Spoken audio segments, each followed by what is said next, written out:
Welcome to another episode of Our Money. Today, we bid farewell to the $500 denomination as part of the circulating currency of the United States.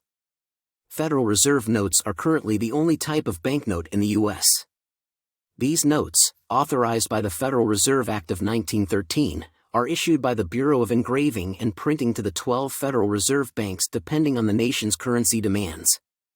Since the 1900s, the production of the $500 bill had been significantly decreasing.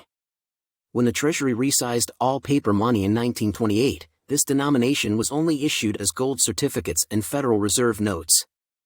The series of 1928 introduced the small-size $500 Federal Reserve note.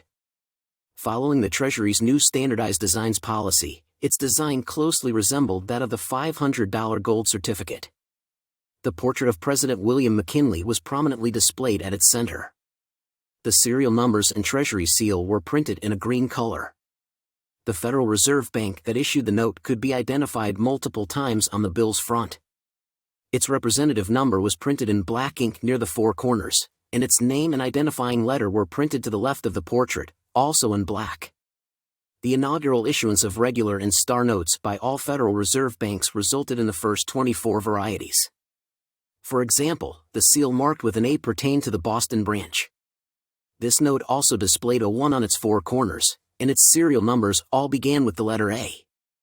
This pattern was consistent for the other 11 branches: New York, Philadelphia, Cleveland, Richmond, Atlanta, Chicago, St. Louis, Minneapolis, Kansas City, Dallas, and San Francisco. Each serial number began with a letter corresponding to the issuing bank, followed by 8 digits, and another letter at the end, starting with an A. The final letter changed sequentially as more notes were printed. The star note system, established in 1910, continued to replace misprinted or error notes with a serial number ending with a star. However, for the $500 Federal Reserve notes, these were issued in extremely low numbers and are considered rare and valuable. At the top border, the note was identified as a Federal Reserve note. Its promise read, "The United States of America will pay to the bearer on demand $500. To the right of McKinley's portrait, the number 500 was prominently printed in gray and, on top of it, a bright green Treasury seal. On the left, above the issuing bank seal, the obligation stated, "Redeemable in gold on demand at the United States Treasury, or in gold or lawful money at any Federal Reserve bank." 2 series identifications were placed on the sides of McKinley's portrait, one at its upper left and the other to its lower right, situated beneath Washington, D.C. A bold 500 graced each corner of the note. These notes bore the engraved signatures of the Treasurer of the United States, Walter Woods, and the Secretary of the Treasury, Andrew Mellon. The series of 1934 consisted of 23 distinct varieties. All Federal Reserve banks issued both regular and star notes, except the Federal Reserve Bank of Boston, which only issued regular notes. The green of both the Treasury seal and serial numbers varied from a lighter to a darker hue. The obligation was modified to, "This note is legal tender for all debts, public and private, and is redeemable in lawful money at the United States Treasury or at any Federal Reserve bank." All references to gold on the note were excluded from the design. This change in policy was enacted by President Franklin Roosevelt as a measure in response to the Great Depression. With the Act of March 9, 1933, the government ordered the confiscation of all gold bullion, gold coins, and gold certificates, making private ownership of them illegal. This policy was reaffirmed with the Gold Reserve Act of January 30, 1934. The government was empowered to assume control over the national gold supply. As a direct consequence, the redemption of currency in gold was discontinued. The signatures of Treasurer William Julian and Secretary Henry Morgenthau, Jr., were present on these notes.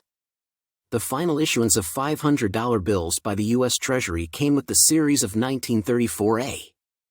The Treasury issued 16 distinct varieties comprised of 11 regular issues and 6 star note issues.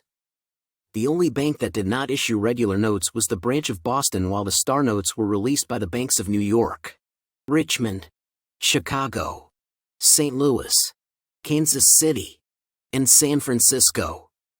There were no significant changes with this series. Treasurer Julian and Secretary Morgenthau remained as signers. The note's reverse was uniform through all three series. It was composed of 7 stylized 500s, accompanied by the inscriptions "The United States of America" and $500. These notes were last printed in 1945, but the Federal Reserve issued them until 1969. On July 14, 1969, the Treasury and the Federal Reserve announced that currency notes in denominations of $500 and higher would be discontinued due to lack of use. Thus, the government began removing high-denomination bills from circulation and destroying them as they were returned by banks. After more than 100 years as part of our monetary system, the $500 denomination passed into history. Even though these notes are still legal tender and can be used in everyday transactions, they are now worth a lot more than their $500 face value as collector items. We hope you've enjoyed delving into this chapter of the $500 notes history. Stay curious.